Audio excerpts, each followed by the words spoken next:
হরি হরি বল। জয় জয় শ্রী রাধে শ্যাম। বন্দে অহং শ্রী গুরু শ্রীযুত পদ কমলম শ্রী গুরুনা বৈষ্ণবংশ্চ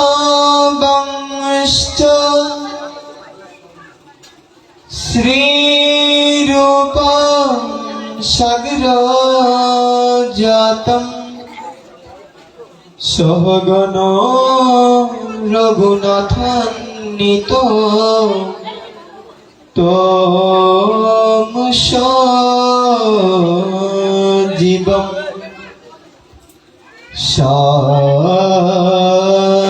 সাদ্বৈতম সাবধূতম পরিজন সহিতম কৃষ্ণ চৈতন্য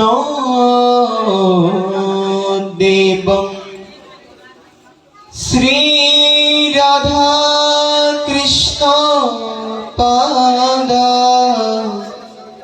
সহগণ ললিতা শ্রী বিশাখা নিতাংশ্চ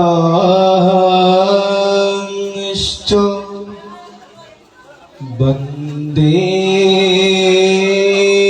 গুরুনিশ ভক্তানিশ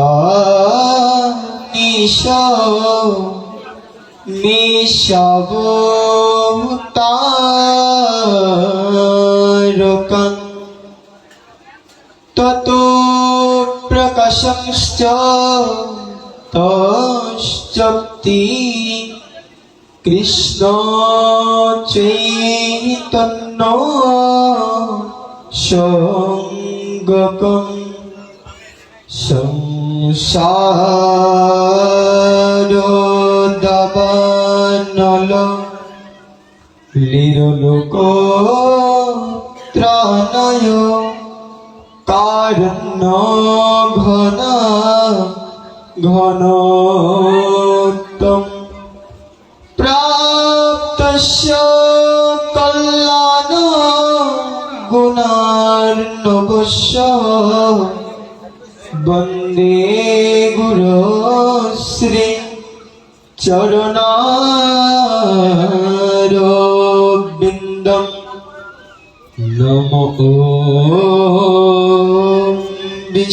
বিষ্ণুপাদায় রাধা পৃষ্ঠায় ভূতলে শ্রীমতে ভক্তি প্রপন্ন জ্যোতি স্বামী ইতি নামিনে নমো আচার্য পাদায় দৈন্যভূষণ মুকুট মনে গুরু করুণা মূর্তয়ে ক্ষমা ধৈর্য শিরোমণি বংশা কল্পতরুভ্যশ্চ কৃপা সিন্ধু ভয়েব চ পতিতানাং পাবনেভ্যো বৈষ্ণবেভ্যো নমো নমঃ। নারায়ণং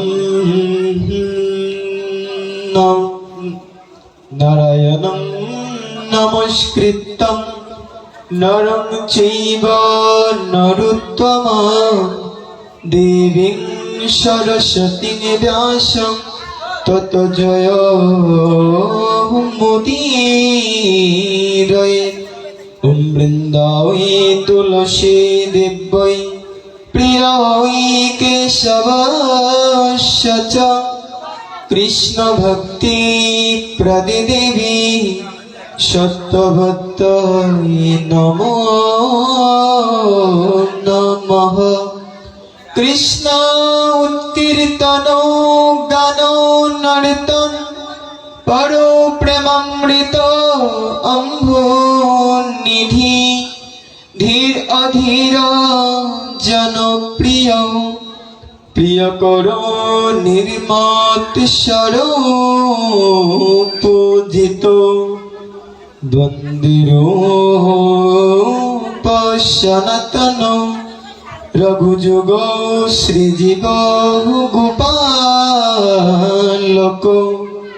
জয় শ্রীরূপ শ্রী সনাতন ভট্ট রঘুনাথ শ্রীজীব গোপাল ভট্ট দাস রঘুনাথ। আমি ছয় গুসাইর করি চরণ বন্ধ যাহা হইতে বিঘ্ন নাশ অভীষ্ট পূরণ। এই ছয় গুসাইর করি চরণ বন্দন যাহা হইতে মিলি ভাই কৃষ্ণ প্রেমধন। সকলে দুটো হাতে পড়ে তুলব। জয় শ্রী কৃষ্ণ চৈতন্য দয়াল প্রভু নিত্যানন্দ শ্রী অদ্বৈত গদাধর শ্রীবাস আদি গৌর ভক্তবৃন্দ। হরে কৃষ্ণ কৃষ্ণ কৃষ্ণ হরে হরে হরে রাম রাম রাম হরে হরে। শুধু গৌর ভক্তবৃন্দ, তো আমাদের সময় অত্যন্ত অল্প, মাত্র 30 মিনিট সময়, অলরেডি 10 মিনিট চলে গেছে, আর মাত্র 20 মিনিট সময় আছে আমাদের হাতে। তাই সোজাসুজি আমার যে প্রসঙ্গ, ওই প্রসঙ্গের মধ্যে প্রবেশ করছি। কলিযুগ পাবন অবতারী শ্রীমন চৈতন্য মহাপ্রভু, তিনি হচ্ছেন এই কলিযুগের ভগবান। যেমন সত্যযুগের নারায়ণ, ত্রেতায় রামচন্দ্র, দাপরে কৃষ্ণচন্দ্র, আর কলিযুগে শ্রীমন চৈতন্য মহাপ্রভু। তিনি আবির্ভূত হলেন শ্রীধাম নবদ্বীপে, বর্তমানে যেটা ভারতবর্ষে পড়েছে, পশ্চিমবঙ্গ নদীয়া জেলা। যদিও তিনি নবদ্বীপে আবির্ভূত হয়েছেন সচিগর্ভ সিন্ধু মাঝে, কিন্তু তার বাবার বাড়ি মানে দাদুর বাড়ি বাংলাদেশে, আমাদের সিলেটে। এমনকি মায়ের বাবার বাড়িও আমাদের সিলেটে। যেমন বাবার বাড়ি, বাবা হচ্ছেন জগন্নাথ মিশ্র, তার বাবা উপেন্দ্র মিশ্র। তার বাড়ি হচ্ছে আমাদের সিলেটের গোলাপগঞ্জ উপজেলা, ঢাকা দক্ষিণে। আর মামার বাড়ি মানে সচি মায়ের বাবা নীলাম্বর চক্রবর্তী, তার বাড়িটা হচ্ছে হবিগঞ্জ জেলা, বাহুবল উপজেলার জয়পুরে। তাহলে তার বাবার বাড়ি বাংলাদেশে, মায়ের বাড়ি বাংলাদেশে, তিনি কেন নবদ্বীপে আবির্ভূত হলেন? প্রশ্ন আসে কিনা? তারও তো বাংলাদেশে আবির্ভূত হওয়ার কথা। এমনকি পঞ্চতত্ত্ব, আমরা যে ভগবানের গৃহের মধ্যে পঞ্চতত্ত্বের সেবা করি, অদ্বৈত আচার্য প্রভু, নিতাই চাঁদ, গৌর হরি, শ্রীবাস পণ্ডিত আর গদাধর, এই পঞ্চতত্ত্বের মধ্যে 2 জনের জন্মস্থান সিলেটে। এবার বাম দিকে দেখবেন সাদা দাড়ি, সাদা চুল, অদ্বৈত আচার্য প্রভু।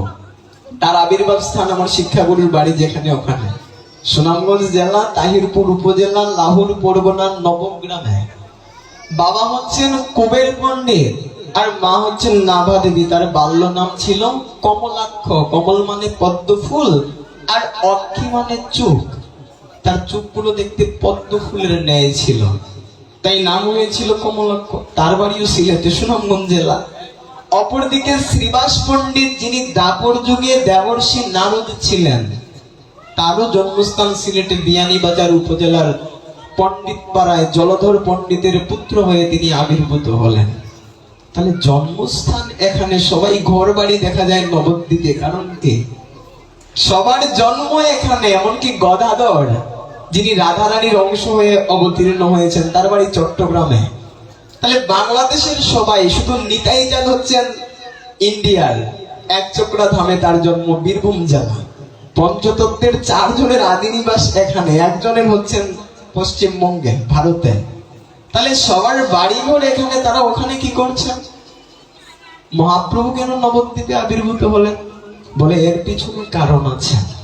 আমাদের সিলেটের একটা বৈশিষ্ট্য আছে যে অন্যান্য জেলা বা বাংলাদেশের যে কোনো জেলায় গেলে সিলেটি মানে কিভাবে লন্ডনী বলে কিনা, বলে লন্ডনী। কেন লন্ডনী? না, সিলেটের মানুষ লন্ডন আমেরিকা পড়াশোনার জন্য যায়, উচ্চ শিক্ষার জন্য লন্ডনে যখন যাবেন দেখবেন সিলেটের সারা বাংলাদেশের মধ্যে অর্ধেক দেখবেন সিলেটের, আর সারা বাংলাদেশ মিলিয়ে অর্ধেক আছে। সবাই উচ্চ শিক্ষা লাভের জন্য লন্ডন আমেরিকা অস্ট্রেলিয়া যায়, কিন্তু তখন তো আর এই প্রযুক্তি ছিল না। আজ থেকে 585 বছর আগের কথা বলছি। তখন একমাত্র বাংলার মধ্যে পড়ালেখার জায়গাটাই ছিল শ্রীরাম নবদ্বীপ। সবাই পড়ালেখা করার জন্য তখন নবদ্বীপে যেত। সর্বপ্রথম বিদ্যা কেন্দ্র ছিল ভারতের বিহারের মিথিলায়, বর্তমানে যেটা নেপালে পড়েছে, সীতা দেবীর বাবার বাড়ি জনকপুরী। ওইটা ছিল সর্বপ্রথম শিক্ষা কেন্দ্র। সেখান থেকে পুরীর রাজ পণ্ডিত সার্বভৌম ভট্টাচার্য সমস্ত বিদ্যা মুখস্থ করে তিনি নবদ্বীপে এনে বিদ্যাকে প্রতিষ্ঠিত করেছিলেন। সেই জন্য তখনকার সময় নবদ্বীপকে বলা হতো অক্সফোর্ড অফ বেঙ্গল, অর্থাৎ পুরো বাংলার শিক্ষার প্রাণ কেন্দ্র তখন শ্রীরাম নবদ্বীপ ছিল। এই অদ্বৈত আচার্য শ্রীবাস পণ্ডিত, মহাপ্রভুর পিতা জগন্নাথ মিশ্র, তারা সকলে উচ্চ শিক্ষা লাভের জন্য নবদ্বীপে গিয়েছিলেন, ওখানে গিয়ে বসতি নির্মাণ করেছিলেন। সেই নবদ্বীপটা ছিল সমস্ত পণ্ডিতদের রাজধানী, সমস্ত পণ্ডিতেরা নবদ্বীপে বাস করতেন। আর ওই সমস্ত পণ্ডিতের মধ্যে কুলচূড়ামণি ছিলেন আমার নিমাই পণ্ডিত। বয়স মাত্র 16 বছর, কিন্তু জ্ঞানে তিনি বৃদ্ধ ছিলেন। এত পাণ্ডিত্য ছিল, সমস্ত শাস্ত্র, যুক্তিশাস্ত্র, তর্কশাস্ত্র, ন্যায়শাস্ত্র সবগুলোর উপরে পিএইচডি ছিল, সব মুখস্থ কণ্ঠস্থ ছিল। এমন পাণ্ডিত্য অর্জন করলেন মাত্র 16 বছর বয়সে। বড় বড় পণ্ডিতেরা নিমাই পণ্ডিতকে দেখলে ভয়ে লুকিয়ে থাকতো, সামনে আসতো না। কেন সামনে আসতো না? বলে এই জন্য সামনে আসতো না, নিমাই এমন কোন প্রশ্ন করবে আর ওই প্রশ্নের উত্তর যখন দিতে পারবো না আমাদের অপমান হবে। এই ভয়ে শ্রীবাস পণ্ডিত থেকে শুরু করে বড় যত পণ্ডিত ছিল কেউ আর নিমাইয়ের সামনে আসতো না। যে কথা বলার জন্য এত দূর আসলাম, তাহলে নবদ্বীপের শ্রেষ্ঠ পণ্ডিত নিমাই পণ্ডিত, তিনি চাইলে এইরকম হাজার গ্রন্থ লিখে যেতে পারতেন। পারতেন কিনা? সামান্য দেখবেন আমরা যদি একটু বিএ পাস করে নেয়, কেউ এমএ পাস করে নেয়, 10-15 খানা গ্রন্থ বের করে দেয়, দেয় কিনা? তাহলে নবদ্বীপের শ্রেষ্ঠ পণ্ডিত নিমাই পণ্ডিত হাজারখানা গ্রন্থ বের করা তার পক্ষে কোনো বিষয়ই ছিল না, হাজারখানা গ্রন্থ লিখে দিতে পারতেন। কিন্তু আজকে সকালে আমরা রাহুল প্রভুর ক্লাসে জানলাম যে মহাপ্রভু কোনো গ্রন্থ লিখে যান নাই, সহস্তে কোনো গ্রন্থ লিখেন নাই। কেবল 8টা শ্লোক তিনি নিজের হাতে লিখে গেছেন, যেগুলোকে একসাথে আমরা শিক্ষাষ্টকম বলি। তাহলে মহাপ্রভু এত বড় পণ্ডিত হওয়া সত্ত্বে তিনি কেন কোনো গ্রন্থ লিখে যাননি? বলে এই জন্য মহাপ্রভু কোনো গ্রন্থ লিখে যাননি। মহাপ্রভু এতটা দূরদর্শী ছিলেন, তিনি ভালো করেই জানতেন কলিহত জীব অল্প বিদ্যা, অল্প বুদ্ধি, অল্প আয়ু, প্রায়ণ অল্পাও সভ্য কলাবস্মিন যুগে জানা মন্দা সমন্দ মতয় মন্দ ভাগ্যারি পুত্রতা। বলছে যুগের মানুষের লক্ষণটা কি? প্রথমটা বলছে প্রায়ণ অল্পাউষ, কলিযুগের মানুষের আয়ুটা অত্যন্ত অল্প। সত্যযুগের মানুষ 1 লক্ষ বছর বেঁচে থাকতে পারত, ত্রেতায় 10,000, তারপরে 1,000, আর কলিযুগের নির্ধারিত আয়ুই নেই। বাবার আগে ছেলে মরতে পারে, মায়ের আগে মেয়ে মরতে পারে, দাদুর আগে নাতি মরতে পারে, দিদার আগে নাতনি মরে যেতে পারে।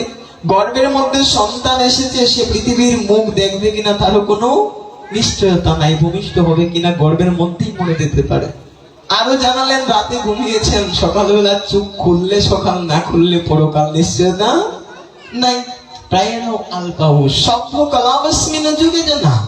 এই কলিহত জীবেরা সভ্য নয়, মন্দা সমন্দ মতয়। কলিজীবের বুদ্ধিটা ভালো বুদ্ধি নয়, মন্দ কাজে বুদ্ধি। মানুষ দুধ বিক্রি করে মদ খায়, মদ বিক্রি করে দুধ খায় না। অথচ সবাই জানে দুধ পুষ্টিকর খাবার, খেলে শরীরের উপকার হয়। আর মদের গায়ের মধ্যেই লেখা থাকে মদ্যপান মৃত্যুর কারণ, পড়বে আর খাবে জানিয়া শুনিয়া বিষ খাইল। জেনে শুনে বিষ পান করেছে। সাধারণত সিগারেটের গায়ের প্যাকেটেই লেখা থাকে ধূমপান মৃত্যুর কারণ, পরে টান দেয়। মানে কি? জেনে শুনে টাকা দিয়ে কিনে বিষ খাচ্ছে। যদি বুদ্ধি ভালো হতো, জেনে শুনে টাকা দিয়ে কিনে বিষ খায়। মন্দা সুমন্দ মতয়। মন্দ ভাগ্যারি পুত্র, তাই কলিহত জীবের ভাগ্যটাও খারাপ। কেন খারাপ? বলে সত্য ত্রেতা দাপরের মানুষ হাজার হাজার বছর তপস্যা করতে পারত, যজ্ঞ করতে পারত, সেবা করতে পারত। আর কলিযুগের মানুষের 30 বছর হয়ে গেলেই দেহটা রোগ ব্যাধি দ্বারা আক্রান্ত হয়। হয় কি না? 30 হওয়ার পরেই শুরু হয়ে যায়। আর 50 হয়ে গেলে তো আর কথা নাই, নিজের বাড়ি আর ডাক্তারের বাড়ি, দৌড়াতে দৌড়াতে ভবলীলা সাঙ্গ। তাই মহাপ্রভু এত দূরদর্শী ছিলেন, তিনি দেখলেন যে গীতার মধ্যে 700 শ্লোক, ভাগবতমের মধ্যে 18,000, রামায়ণে 24,000, আর মহাভারতে 1,00,000 শ্লোক। ওগুলোই কেউ পড়ে না। আমি যদি আরো 10টা ছাপিয়ে দিয়ে যাই, ওগুলো তো কেউ পড়বে না। পড়বে? 700 শ্লোকের গীতা ওটাই পড়ে না, 18,000 শ্লোকের ভাগবতম ওটাই পড়ে না, 24,000 শ্লোকের রামায়ণ ওটাই পড়ে না, 1,00,000 শ্লোকের মহাভারত তো দূরের কথা, পড়বে তো অনেক দূরে। তাহলে ওগুলোই কেউ পড়ছে না। আমি যদি আরো 10খানা ছাপিয়ে দিয়ে যাই, কেউ পড়বে না। কলিহত জীব গ্রন্থ কিনে কিন্তু পড়ে না, ওগুলো সাজিয়ে শোকেজের মধ্যে রেখে দেয়। ঠিক না? মোবাইলে তো সময় খরচ করে, গ্রন্থের প্রতি অতটা সময় খরচ করে না, কিনে টাকা খরচ করে কিন্তু লাইব্রেরি বানিয়ে রেখে দেয়, পড়ার সময় নাই। আমি আরো 10টা চাপালে এদের মাথায় বোঝা বাড়বে। তাই তিনি কোনো গ্রন্থ রচনা করেননি, কেবল 8টা শ্লোক নিজের হস্তে লিখে গেছেন, যেগুলোকে একসাথে আমরা শিক্ষাষ্টকম বলি। মহাপ্রভুর নিজের হাতের লেখা শ্লোক। তিনি ভাবলেন যে এত গ্রন্থ তো পড়তে পারবেন না, 8টা শ্লোক সবাই মুখস্থ করতে পারে, পারে কিনা? যদি প্রতিদিন কন্টিনিউ করে 8টা শ্লোক মুখস্থ কোনো ব্যাপারই না।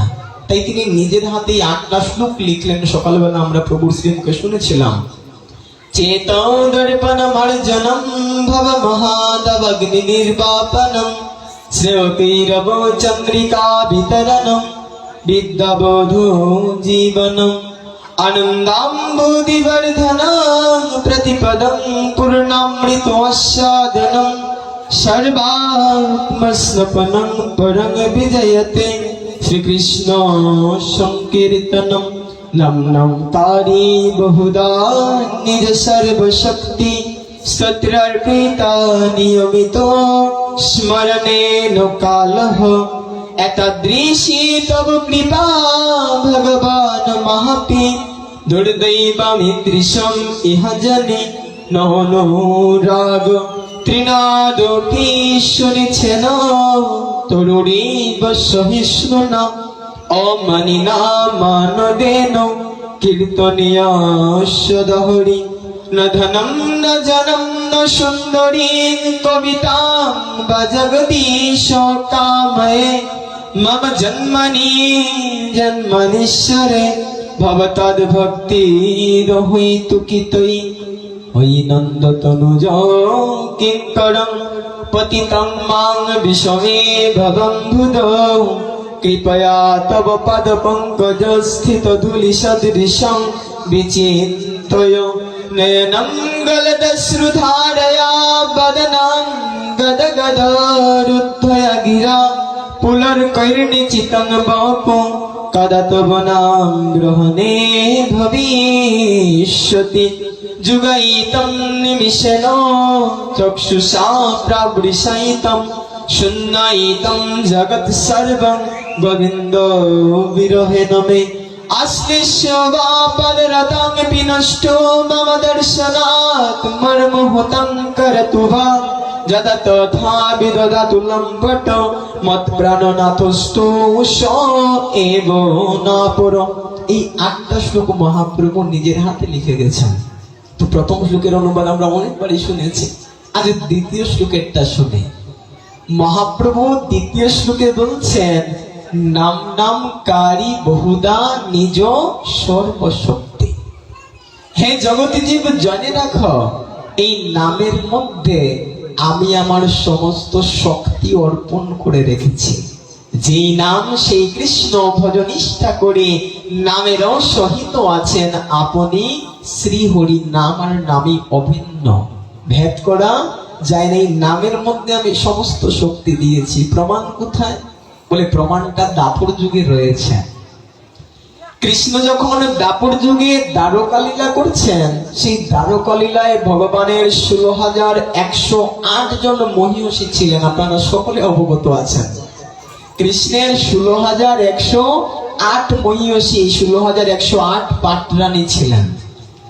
তাদের মধ্যে সত্যভামা, জাম্ববতী, রুক্মিণী তারা অন্যতম ছিলেন। তো সত্যভামা দেবী একদিন দেবর্ষি নারদকে বলছেন, হে দেবর্ষি, কৃষ্ণের তো অধিক স্ত্রী, তাদের মধ্য থেকে কৃষ্ণ যাতে করে আমাকে একটু বেশি ভালোবাসে, এইরকম কোনো উপায় তোমার কাছে আছে? সবার থেকে আমাকে বেশি ভালোবাসবে। ভগবান বলেন, অবশ্যই আসে। আপনাকে স্বামী সুহাগিনী যজ্ঞ করতে হবে। আপনি যদি স্বামী সুহাগিনী যজ্ঞ করেন, এই যজ্ঞের কারণে, যজ্ঞের ফলস্বরূপ আপনি কৃষ্ণের অধিক প্রীতি লাভ করবেন, অধিক ভালোবাসা লাভ করবেন। বলে ঠিক আছে নারদ, যজ্ঞ শুরু করে। যজ্ঞ শুরু হলো। স্বয়ং দেবর্ষি নারদ তিনি পুরোহিতের কার্য করছেন। যজ্ঞ চলছে। যজ্ঞ যখন সমাপ্ত হলো, যজ্ঞের নিয়ম হচ্ছে, যজ্ঞ যখন সমাপ্ত হবে ব্রাহ্মণকে দক্ষিণা দিতে হয়। শাস্ত্র বলছেন, দক্ষিণা বিহীন যজ্ঞ নিষ্ফল হয়। 1 টাকা হোক আর 10 টাকা হোক, ওটা ব্রাহ্মণকে যদি দক্ষিণা না দেওয়া হয় যজ্ঞের ফল প্রাপ্ত হওয়া যায় না। কেন? যজ্ঞ স্বয়ং ভগবান নারায়ণ, আর দক্ষিণা স্বয়ং মা লক্ষ্মী। স্বয়ং লক্ষ্মী দক্ষিণা রূপে আবির্ভূত হলেন, আর স্বয়ং ভগবান যজ্ঞ রূপে তিনি আবির্ভূত হলেন। তো দেবর্ষি নারদকে যখন দক্ষিণা দিতে যাবেন, তখন দেবর্ষিকে বলছেন, দেবর্ষি বলুন আপনার কি মন চায়, কি আপনাকে আমি দক্ষিণা দিতে পারি? আপনি যা বলবেন আমি ওইটাই আপনাকে দক্ষিণা দেব। তখন দেবর্ষি বলছেন যে আমি কৃষ্ণকে দক্ষিণা রূপে চাই। এখনো সত্যভামা দেবী বলছেন, যার প্রীতি লাভের জন্য যজ্ঞ করছি, তুমি যদি তাকেই নিয়ে যাও, আমি প্রীতি পাবো কোথা থেকে? যজ্ঞ করেই আমার কি লাভ হলো? তুমি কৃষ্ণ ব্যতীত অন্য কোনো কিছু আমার কাছে চাও, আমি তোমাকে সেইটা প্রদান করবো। বলে না, আমার কৃষ্ণকেই লাগবে। এখন সত্যভামা দেবী ক্রন্দন শুরু করেছেন। এই ক্রন্দন দেখে নারদের মনটা একটু গলে গেল। বলে ঠিক আছে, ঠিক আছে, কৃষ্ণকে আমার চাই না, কিন্তু কৃষ্ণ সম ঐশ্বর্য আমাকে দান করতে হবে। একটা পাল্লার মধ্যে একদিকে কৃষ্ণকে বসাবে, অপরদিকে যত ধন সম্পদ আছে ঢালতে থাকবে। যখন কৃষ্ণের সমানে সমান হবে, আমি ওই ধন সম্পদ গুলো নিয়ে যাব, আর কৃষ্ণ তোমাকে দিয়ে দেব। বলে এটা কোনো ব্যাপার হলো? আমি দ্বারকার পাটরানী, কত গহনা পড়ে আছে, সন্দুকে কত মুদ্রা পড়ে আছে, কৃষ্ণের সমান ঐশ্বর্য কোনো ব্যাপারই না। কৃষ্ণকে একটা পাল্লার মধ্যে বসানো হলো, অপরদিকে সত্যভামা দেবী তার যত গহনা ছিল সব ওই অপর পাল্লার মধ্যে বসাচ্ছে। নিজেরটা দিয়েছে, 16,108 জনেরটা দিয়ে দিয়েছে, কিন্তু কৃষ্ণেরা সমান হয় না। সব সময় কৃষ্ণের পাল্লাটা ভারী থাকে। কারণ যিনি সর্বশক্তিমান ভগবান, জগতের অধীশ্বর, যেমন বাংলাদেশের সবচেয়ে ধনী বসুন্ধরা গ্রুপ অফ ইন্ডাস্ট্রিজের মালিক, ভারতের মধ্যে মুকেশ আম্বানি, গৌতম আদানি, কিন্তু সারা বিশ্বে যখন যাবেন ইলন মাস্ক, এর পূর্বে গেছিলেন বিল গেটস, এখন বিল গেটস না, ইলন মাস্ক। যখন ইলন মাস্ক মরবে তখন আরেকজন আসবে, আসবে কিনা? একজনের পর একজন আসবে, কিন্তু ভগবানের সমান ঐশ্বর্য আর কারণ নাই। যতই ধন সম্পদ দেয় না কেন, ভগবানের পাল্লাটা ভারী থাকে, ওটা আর উঠে না। এখন তো সত্যভামা দেবী চিন্তায় পড়ে গেছেন, আবার কান্না শুরু করেছেন। আর ভগবান দুইটা জিনিস সহ্য করতে পারে না, এক জীবের অহংকার আর দ্বিতীয় ভক্তের নয়ন জল। যে জন্য অদ্বৈত আচার্য প্রভু 12 বছর গঙ্গার মধ্যে তুলসী পত্র আর নয়ন জলে ডেকেছিলেন। গুলোকে ভগবানের আসন নড়ে গেছিল, এই জন্য এই কমলাক্ষ বা অদ্বৈত প্রভুকে মহাপ্রভু নেরা বলে ডাকতেন। তার আসনগুলোকে নাড়িয়ে দিয়েছিল, যে জন্য তিনি তাকে নেরা বলে ডাকতেন।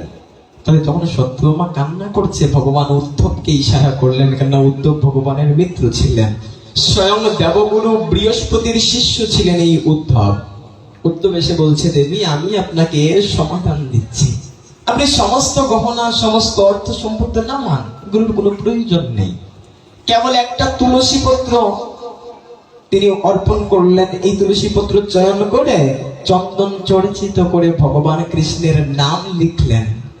তুলসী পত্র, এই তুলসী পত্রের মধ্যে চন্দন দিয়ে ভগবানের কৃষ্ণের নাম লিখে একদিকে কৃষ্ণ বসা আছে, অপর পাল্লার মধ্যে ওই তুলসী পত্র দিলেন। দেখা গেল তুলসী পত্রটা নিচে নেমে গেছে আর ভগবান উপরে উঠে গেছে। এই জায়গা থেকে ভগবান শিক্ষা দিচ্ছেন যে আমার থেকে আমার নামের শক্তিটা বেশি, আমা হইতে আমার নাম বড়, নাম হইতে ভক্ত বড়, আর ভক্ত হইতে ভক্তের চরণ তুলি বড়। সাধু হৃদয়ং মৈহম সাধুনাং হৃদয়ং তুহম মদন্নতেন জানন্তি নাহং দেব্য মনাগপি।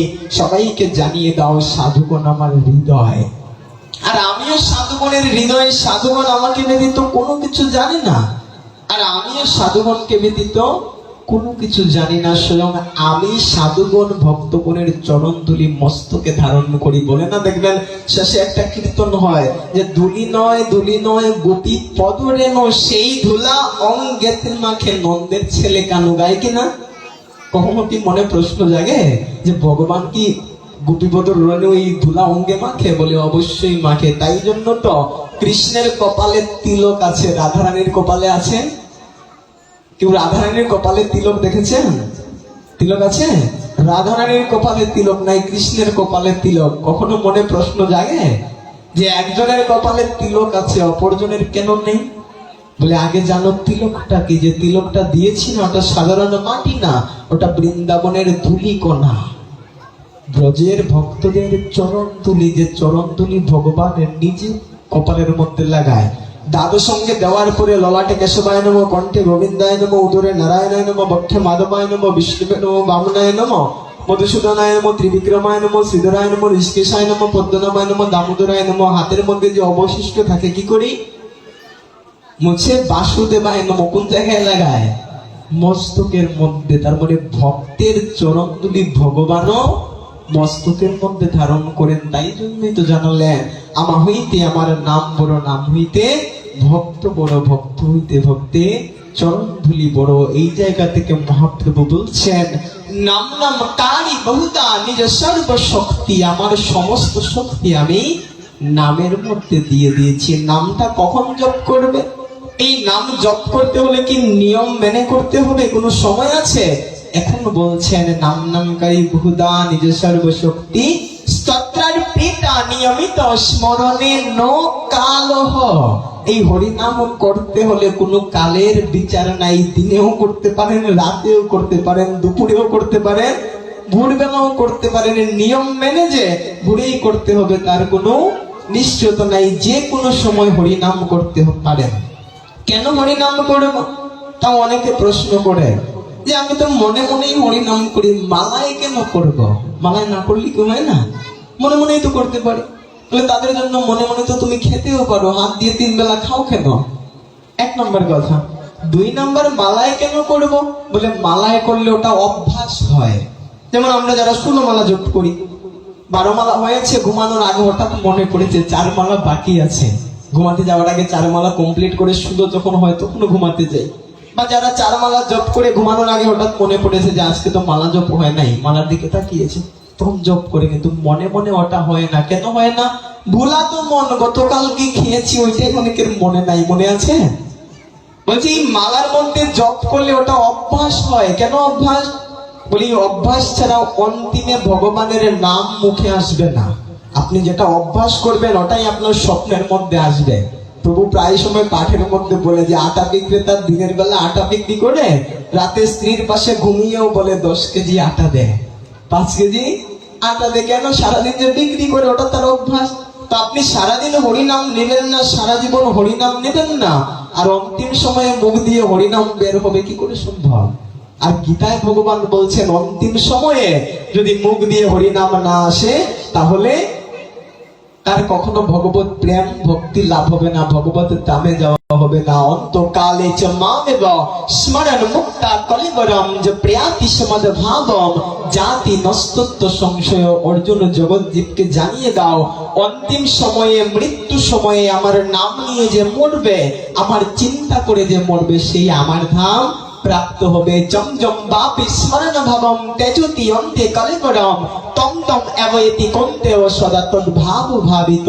এবং যে যেমন চিন্তা করে মরবে আগামী জন্মে ওই রকম দেহ নিয়ে আসবে। ভরত মহারাজ হরিণের বাচ্চার কথা চিন্তা করে মরেছিলেন, পরবর্তী জন্মে হরিণ হয়ে এসেছেন।